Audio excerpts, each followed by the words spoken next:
We do a lot of different research projects at the Environmental Working Group on a wide range of topics. But tonight, I want to talk to you about one specific project involving 10 Americans. 10 Americans who have really been instrumental in inspiring what we consider to be one of the most important environmental campaigns in history.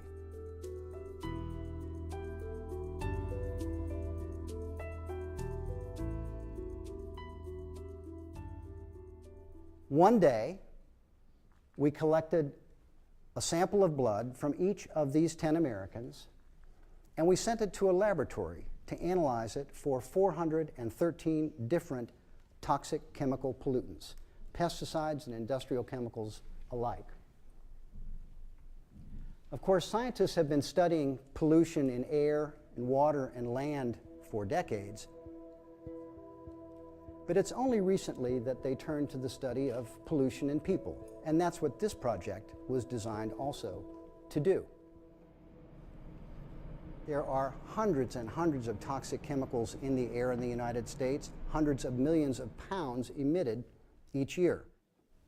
But we know for a fact that none of these 10 Americans were exposed to these chemicals by virtue of the air that they breathed, even though we found some of these very chemicals in these 10 people.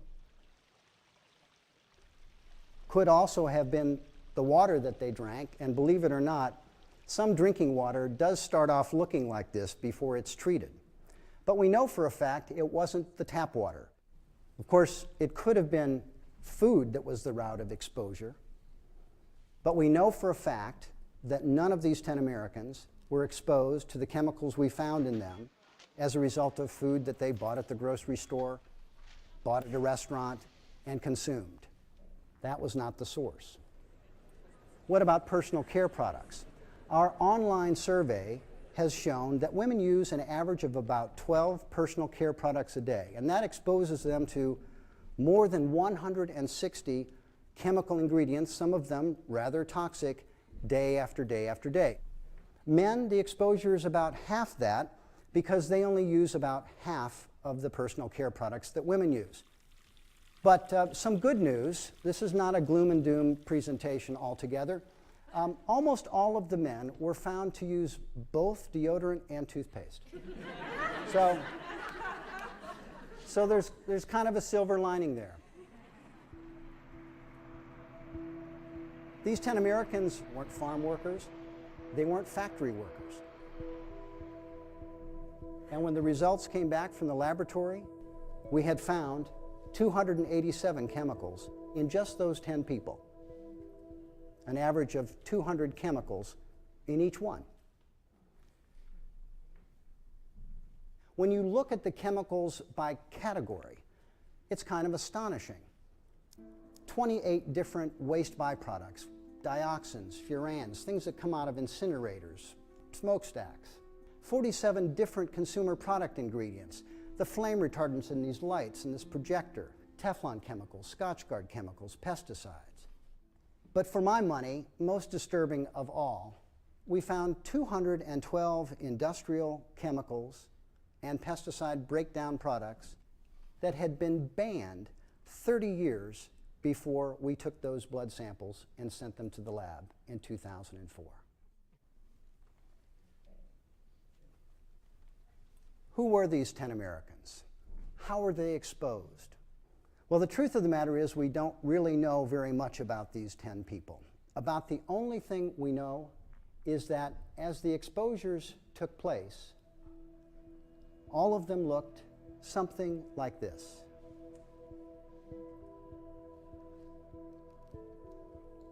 This was the first time anyone had ever bothered since the beginning of the chemical revolution to examine umbilical cord blood to see how many toxic chemicals got through to the developing child. Here's another view.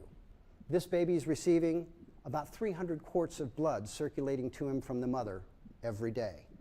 The nutrients that are allowing the baby to grow, the oxygen that's allowing the baby to breathe, This baby, like all babies at that age, does not have a blood-brain barrier. That means that the tissues of the brain, the cells of the brain, are not protected as they will be in later life, just a few months from now, really, to protect him from the chemicals that would pass into those tissues and those cells. So this baby arguably has been at his most vulnerable for 9 months at this stage. And the other thing to know about this baby, this is my baby. This is Callahan Cook, my son, who was born a year ago.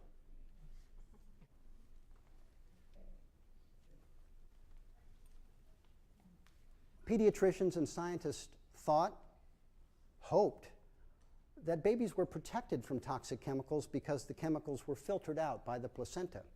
Our study showed, disturbingly, that that's not the case. Industrial pollution begins in the womb.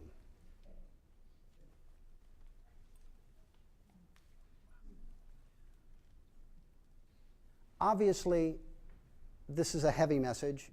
We're concerned about toxic chemicals to which babies in the womb are exposed.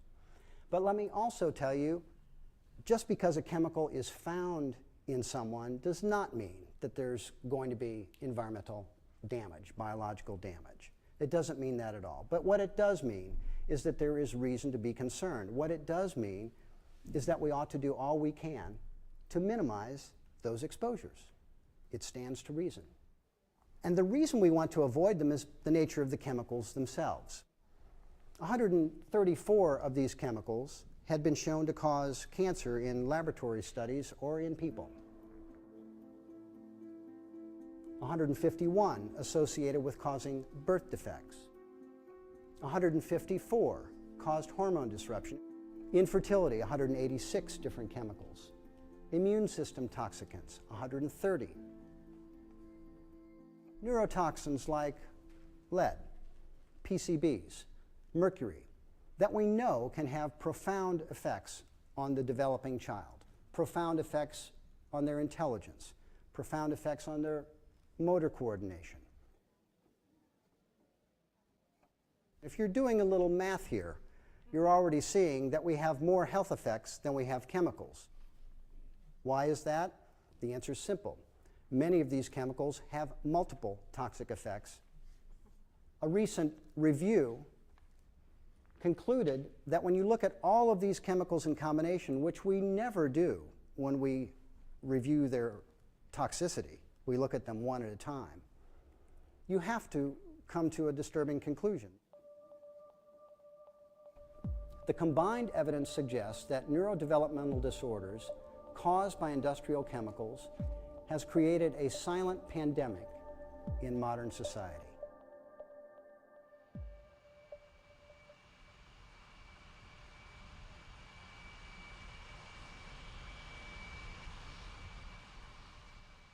So what does the chemical industry say?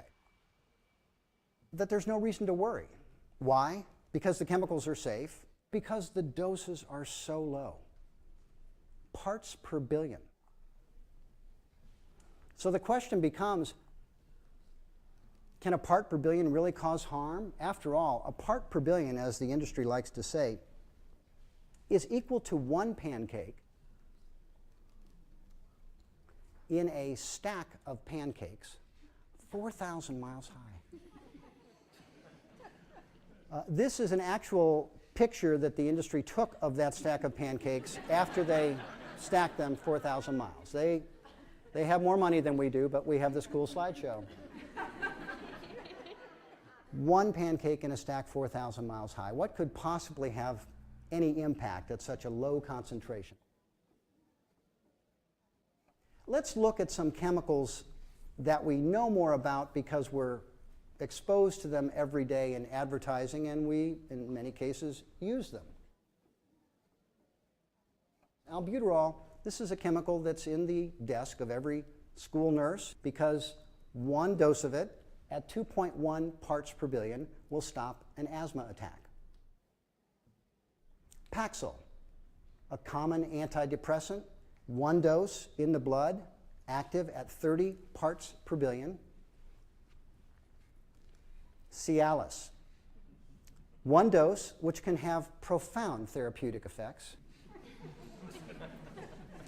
30 parts per billion, and it's good for 36 hours. And then there's NuvaRing, which is a commonly prescribed birth control drug. It is active at 0.035 parts per billion. Less than 4/100ths of a pancake in a stack of pancakes 4,000 miles high, and it's almost 100% effective. Now, some people are more sensitive than others. One of the side effects of Cialis at 30 parts per billion is that if you have any sudden decrease in hearing or vision, you can't see or hear at 30 parts per billion, you should stop taking Cialis and seek immediate medical help. And then there's the most famous side effect of all.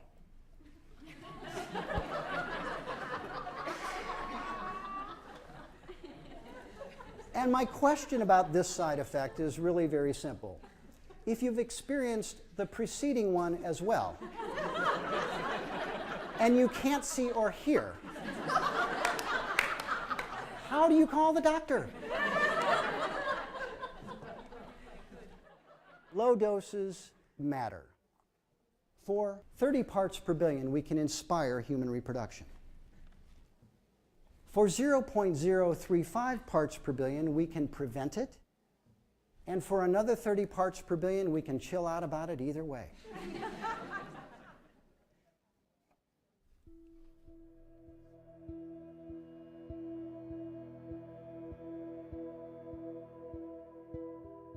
The exposures happen.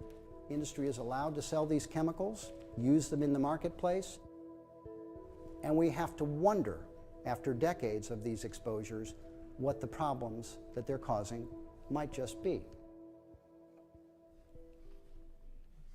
There are increases in diseases, disorders, health problems that we cannot explain by genetics alone.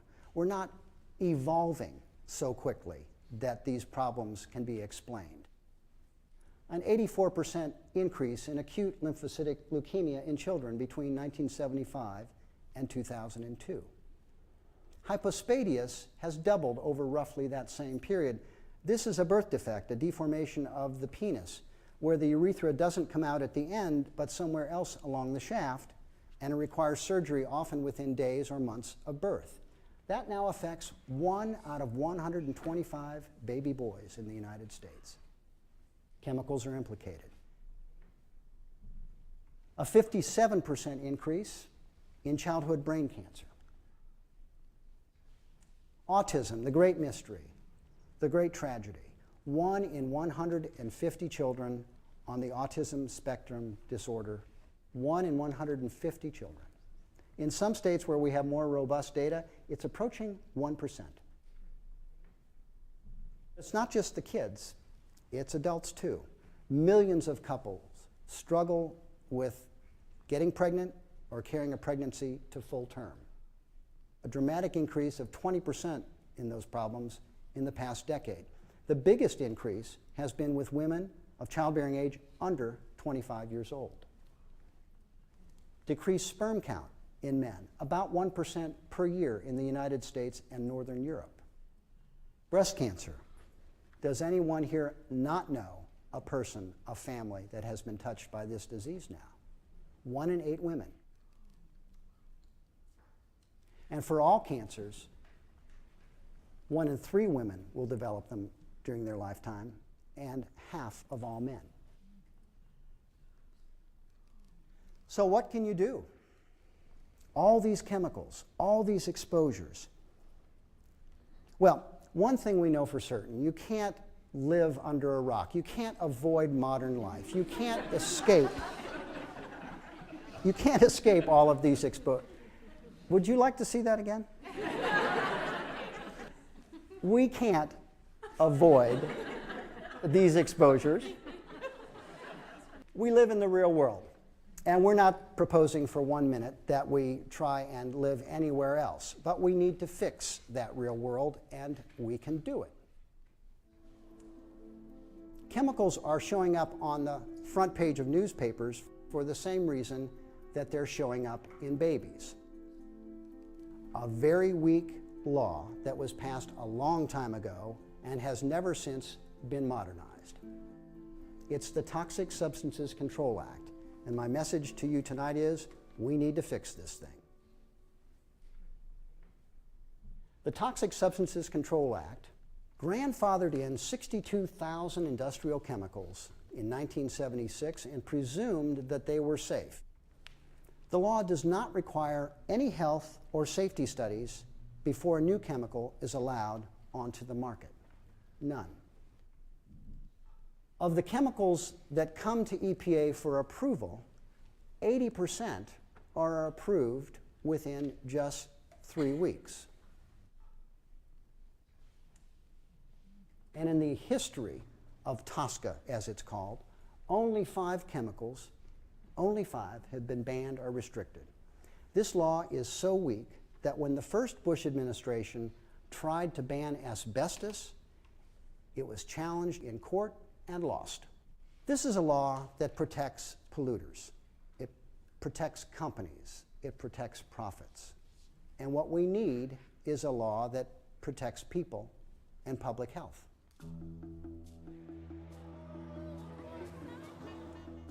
It's a tall order, but we've made big changes before. We've cleaned up industries, we've cleaned up air, we've cleaned up water, but most relevant to tonight, we've cleaned up our blood. Lead. When we took the lead out of gasoline, look what happened to blood lead levels in the US population. They plummeted. We still have a problem with lead poisoning in inner cities, in older housing, particularly low-income housing. But we've made dramatic strides by taking lead out of both paint and gasoline. PCB levels in blood. At the time it was detected in people and wildlife, it was suggested that if we got rid of this insulating chemical, we might not have electricity. Well, we did ban it. The lights are still on. And PCB levels in blood plummeted. And then there's DDT, notorious insecticide. The industry, of course, said, well, if you ban DDT, we might not be able to grow food. But we did ban it. We did continue to grow food, and DDT levels plummeted in the American people's blood. As an important note, when we tested those babies in 2004, we still found PCBs. We still found DDT. The lesson is pretty clear. If a chemical is dangerous and it lasts a long time in the environment, you want to waste no time moving to take it off of the market. For the past 5 years, a campaign has been building to protect the most vulnerable, to protect all of us. It's called the KidSafe Chemicals Act. And here's what this law, in summary, would do if it got on the books, and we want it on the books. It would require that chemicals be proven by the companies to be safe for children and others who are sensitive before the chemicals are allowed on the market. What a concept. It assumes that chemicals are harming people until it's proven otherwise, until they're proven safe by the companies. Now it goes the other way. If you've got tens of thousands of chemicals, where do you start trying to unravel the problem? Well, this bill says let's start with chemicals that we have reason to believe are hazardous and end up in people. And this is where the 10 Americans come in. This bill says that if chemicals show up in umbilical cord blood, we're going to assume they're unsafe. And we're going to require the companies that make those chemicals to prove that they are safe on an expedited basis before they can come onto the market or remain on the market. And that's what we hope the KidSafe Chemicals Act will do. Scientists, medical leaders, religious leaders, environmental organizations are coming together, and it's the most exciting development in my professional life dealing with toxic chemicals and the problems they cause.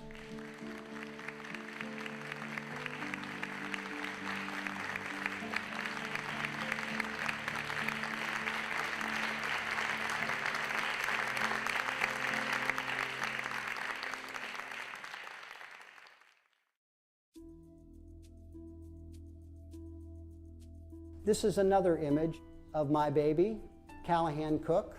He's about 2 weeks old. When I look into his face, I see every hope for a healthy future. I know that when he came into the world, like all American babies, he did have some toxic chemicals in him for all our best efforts. But my hope is that going forward, we can do better, and we have to do better. We can protect babies and the rest of us from these toxic chemicals if we just make it our business to do so.